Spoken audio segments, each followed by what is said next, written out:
Você sabe quais são os 3 pilares da fotografia? Antes de eu dar a resposta, deixe aqui nos comentários quais você acha que são.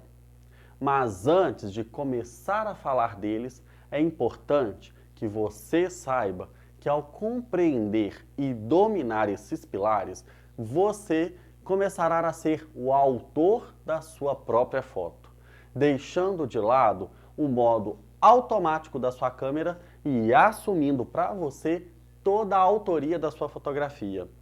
Com isso, você conseguirá criar imagens com muito mais impacto visual e que despertará o olhar de todos e o desejo de consumirem a sua fotografia. Já deixou seu comentário com a sua resposta de quais são esses pilares? Então vamos lá. Os 3 pilares da fotografia são a sensibilidade do ISO, a abertura do diafragma e a velocidade do obturador. E tudo na sua câmera fotográfica se resume a eles. Parece complicado, os nomes um pouco estranhos, mas calma, que quando você se familiarizar com eles, já era. O céu é o limite. Se você, na resposta dos comentários, acertou, parabéns, você já está no caminho certo. Se você não o conhecia, tranquilo também, está tudo bem. O que você precisa saber agora é que conhecer esses 3 elementos é a chave para você dominar a sua câmera e começar a se desenvolver e se destacar na fotografia. Venha comigo e assista esse vídeo até o final, que vou te explicar a função e importância de cada um desses pilares e, de quebra ainda, vou te revelar algumas técnicas que eu utilizo que você também pode utilizar para dar os primeiros passos na fotografia e se tornar um grande fotógrafo. Vamos lá? Vou começar então primeiro com o ISO, a sensibilidade do seu sensor. Se você já tentou mexer nas configurações da sua câmera, provavelmente já se deparou com o ISO. Mas para que serve isso? O ISO é a sensibilidade do sensor à luz. Quanto menor o número, menor será a sensibilidade. Ou seja, à medida que você for diminuindo o número do ISO na sua câmera, você estará deixando-a menos sensível à luz, o sensor, e, consequentemente, sua foto irá ficar mais escura. Diminuir o ISO pode ser bom para tirar fotos em ambientes onde a iluminação está muito forte. A mesma lógica se aplica para o caso inverso. Se você está em um ambiente mais escuro, você pode aumentar o número do seu ISO. Isso vai fazer com que a sua câmera fique mais sensível à luz e fazer com que a sua foto fique mais clara, digamos assim. Mas você deve tomar muito cuidado com algumas questões. Primeiro, é importante que você saiba que quanto menor o ISO, mais nitidez tem a foto, principalmente nos contornos dela. E quanto maior o ISO, mais granulada, com mais ruído, ela fica. Esse granulado do qual falei é uma espécie de grão digital que começa a aparecer nas suas fotos e causa um efeito às vezes negativo nela. Negativo, na verdade, para pessoas que gostam daquela nitidez bem evidente, pois em alguns casos o grão do pixel aparente na imagem fica até bonito demais. Por dar textura à sua imagem. E textura é algo que desperta um dos seus 5 sentidos, que torna a imagem mais atraente.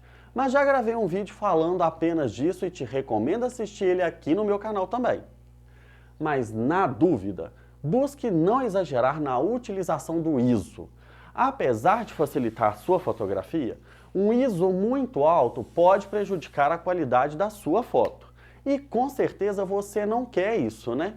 Então, sempre tenha muita atenção a esses detalhes. Mas para você ir acostumando, um ISO baixo, no caso da minha câmera, por exemplo, que é uma 1D Mark IV da Canon, o menor ISO dela é 100 e o maior ISO dela é de 12.800. Sempre que posso, eu procuro operar dentro do menor ISO e quando necessito, tento não passar de 2.500 de ISO. Não ser que eu queira criar um efeito especial na minha imagem. Daí eu exagero mesmo. Ainda mais quando algum produtor pede ou ama ruídos na imagem. Mas, de modo geral, para os clientes habituais, sempre opero fotografando dentro do menor ISO possível, para garantir imagens bem limpas e, digamos, que com qualidade. Particularmente, eu não gosto dessa palavra para definir esse baixo ISO, não. Mas, comercialmente, é o mais usual entre os profissionais e clientes, sobre ter ou não qualidade pelo ruído ou pixel aparente pelo alto ISO na foto. E espero que você tenha conseguido entender um pouco essa mensagem aí. E qualquer coisa, deixa aqui nos comentários que eu explico um pouco mais, se for preciso. E não existe aqui um número, na verdade, mágico, ou uma fórmula de em quanto você deve deixar seu ISO. Isso vai depender exclusivamente da iluminação do ambiente e da sua própria experiência em achar a configuração mais adequada. Veja um exemplo com o ISO baixo e a mesma foto com o ISO alto e observe os ruídos que eu estou falando aqui, os pixels evidentes na sua foto. Continuando, vou falar então agora do segundo pilar na fotografia, que é a abertura do diafragma. Primeiro você precisa entender e saber o que é diafragma e onde ele se encontra. O diafragma é a pupila da sua câmera fotográfica. Se parece a um disco composto por várias lâminas que abrem e fecham em torno desse disco. E é ele quem controla a profundidade de campo e também a quantidade de luz que vai passar depois pelo obturador, que irei explicar em breve. Mas é o diafragma que escolhe se vai deixar passar mais ou menos luz para o obturador e o sensor. O símbolo de identificação é a letra F, um F minúsculo, tá? Para localizar o diafragma na câmera é F/1.2, F/1.8, F/2, F/2.8, F/5.6, daí por diante. Podendo chegar até F/22, dependendo da lente, pode até um pouco mais, fechar um pouco mais, tá? Em outras palavras, então, em F/1.2 está quase todo aberto o seu diafragma. E em F/22 o diafragma está praticamente quase todo fechado. E lembrando, mais uma vez, o diafragma fica dentro da sua lente fotográfica. Então, tudo começa por aqui, na verdade, pois é por meio do diafragma que faremos o controle da quantidade de luz que vai entrar para produzir a sua foto. Podemos também fazer uma analogia do diafragma com a nossa própria pupila, que se dilata ou contrai de acordo com a luminosidade do ambiente. Em ambientes mais escuros, como no cinema, por exemplo, a nossa pupila se dilata e em locais mais claros, como na praia com aquele solzão, ela se fecha. O que muita gente estranha com relação ao diafragma e que também pode nos confundir mesmo, é que ele possui natureza inversa. Ou seja, quanto maior o número F, menor será a abertura e, consequentemente, menos luz entrando na câmera. E quanto menor o número F, maior será a abertura. Para esse caso, você precisa pensar ao contrário mesmo, entendeu? Anote isso aí, qualquer coisa, e use isso de colinha até você conseguir memorizar. Fica mais essa dica com uma dica extra aqui nesse momento da aula.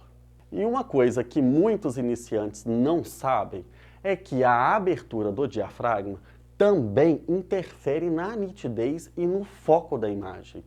Para você poder testar esses dois pontos, eu te recomendo prestar atenção ao fotografar com a máxima abertura do seu diafragma. Nessas grandes aberturas, você irá notar maior capacidade de desfoque da sua lente. E com aberturas mais fechadas do diafragma, com uma f9, uma f10 ou 11, e daí por diante, você irá poder conferir maior capacidade de foco da sua lente.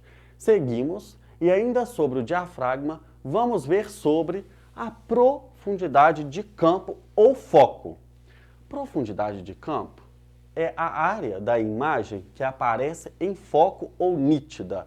Essa profundidade é determinada pela abertura do seu diafragma. Quanto maior a abertura, menor o número F, menor a profundidade de campo e, consequentemente, mais desfocado o fundo da sua imagem irá ficar. É aqui que as famosas fotos de fundo desfocados acontecem e que todo mundo ama. Veja exemplos.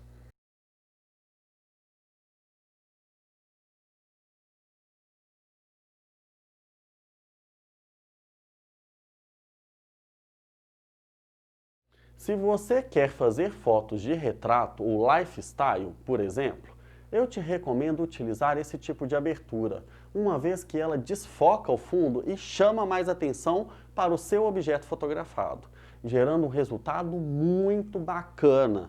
Essa é uma técnica muito utilizada pelos fotógrafos profissionais. Da mesma forma, quanto menor a abertura, maior o número F, maior será a profundidade de campo e, consequentemente, mais nítido a sua imagem irá ficar nos demais planos da imagem, o plano, primeiro plano, segundo plano e os planos posteriores. Te recomendo a utilizar esse tipo de abertura quando você quiser fazer fotos de paisagens ou que você tenha a intenção que tudo na sua imagem esteja em foco e com nitidez, pois essa configuração faz com que a fotografia fique mais nítida e permite mostrar com perfeição os detalhes do ambiente que está fotografando. Veja alguns exemplos que eu separei para você aqui.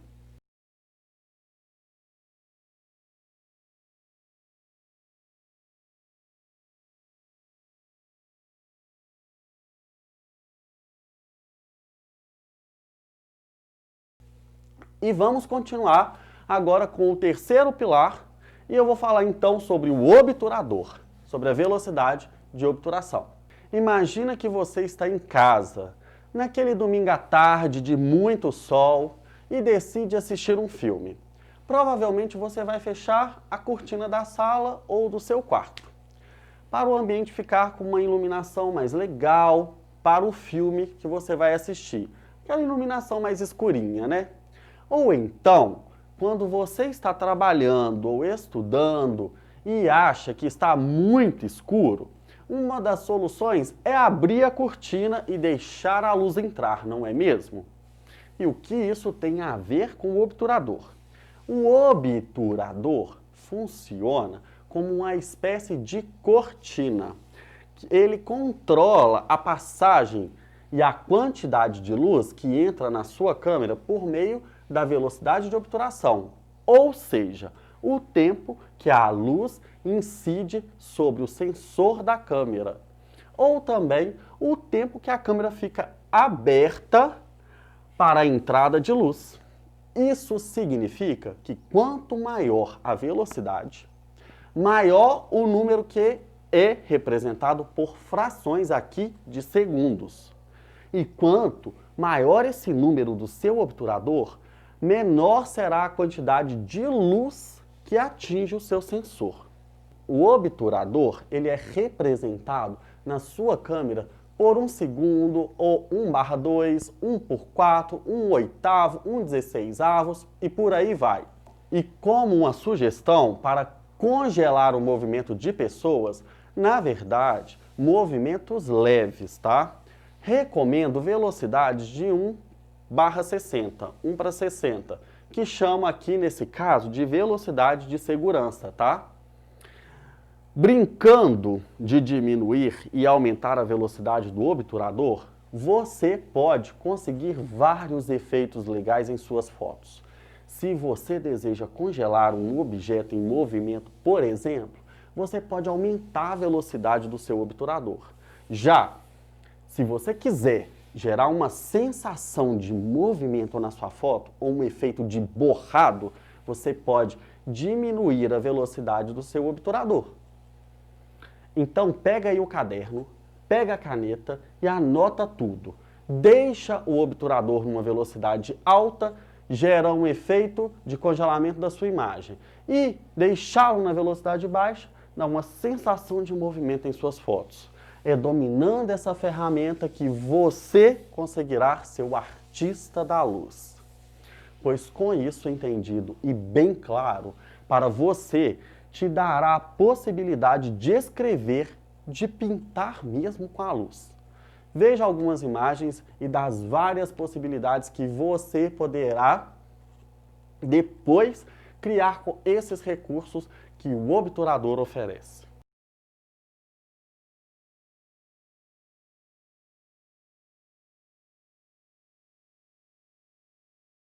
Finalizar, a quarta dica aqui é o seguinte: entenda esses pilares e domine a sua câmera. Todo profissional deve saber dominar sua ferramenta de trabalho. Com o fotógrafo, não é diferente. Você deve conhecer, dominar e saber extrair o melhor da sua câmera.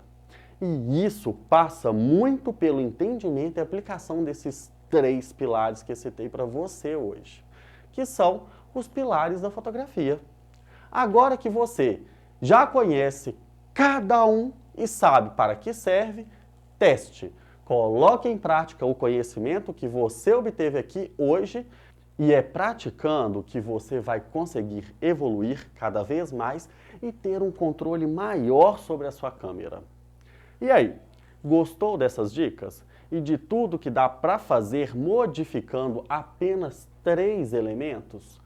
Me conta aqui depois nos comentários e não esquece de curtir o meu canal, por favor. Muito obrigado e até breve.